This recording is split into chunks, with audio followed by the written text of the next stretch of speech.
Monsieur Blaise. Alors, Monsieur Blaise. Merci, Madame la Présidente. Donc, je remercie le vice-président de ne pas avoir répondu à mes questions, mais je pense tout simplement que c'est un oubli sur le point précédent.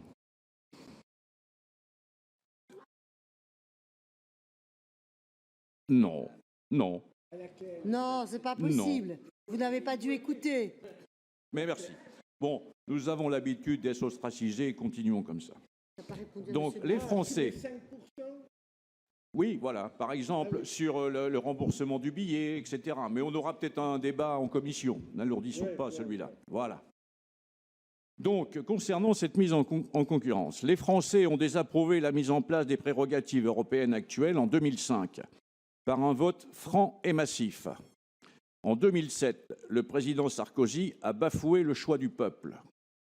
En application de la directive européenne transposée en droit français, rien ne vous impose de sortir des lots de la nouvelle convention pour les soumettre à la concurrence. Et je n'aurai pas l'indélicatesse de traiter, je dirais, la présidente de la région Occitanie de contourneuse professionnelle de la loi, certainement. Par dogmatisme pro-européen, vous persistez.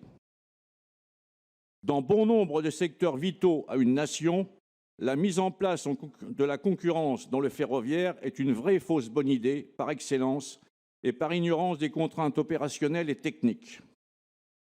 Nous sommes l'un des derniers pays de l'Union européenne à mettre en place la mise en concurrence, ce qui nous donne la possibilité d'analyser la situation chez nos voisins dans le transport régional suite à cette obligation européenne.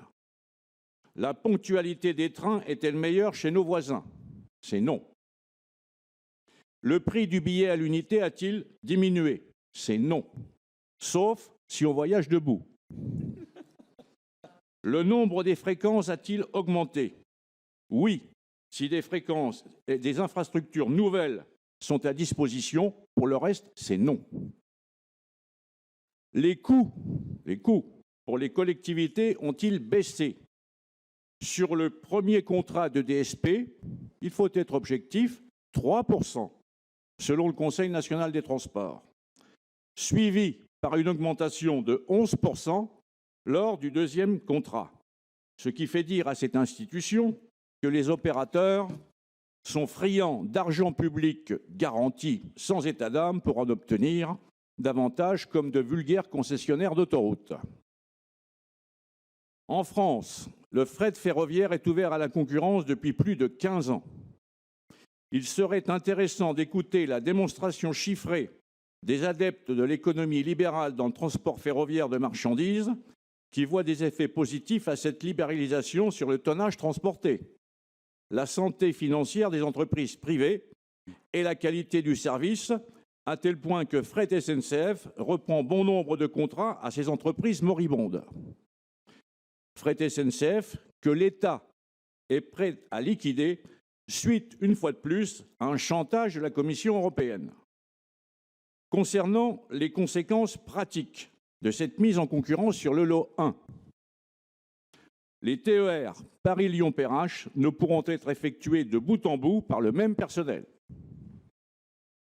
En cas de situation perturbée, impossibilité du personnel d'intervenir en dehors des lots définis pour chaque DSP.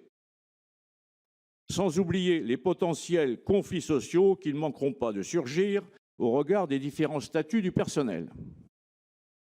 En clair, une usine à gaz remplie de contraintes supplémentaires et dont la qualité du service n'a vraiment pas besoin.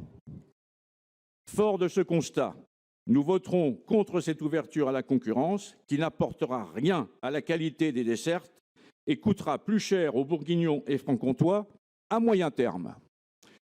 En conséquence, sur ce point particulier, nous demanderons également un scrutin public.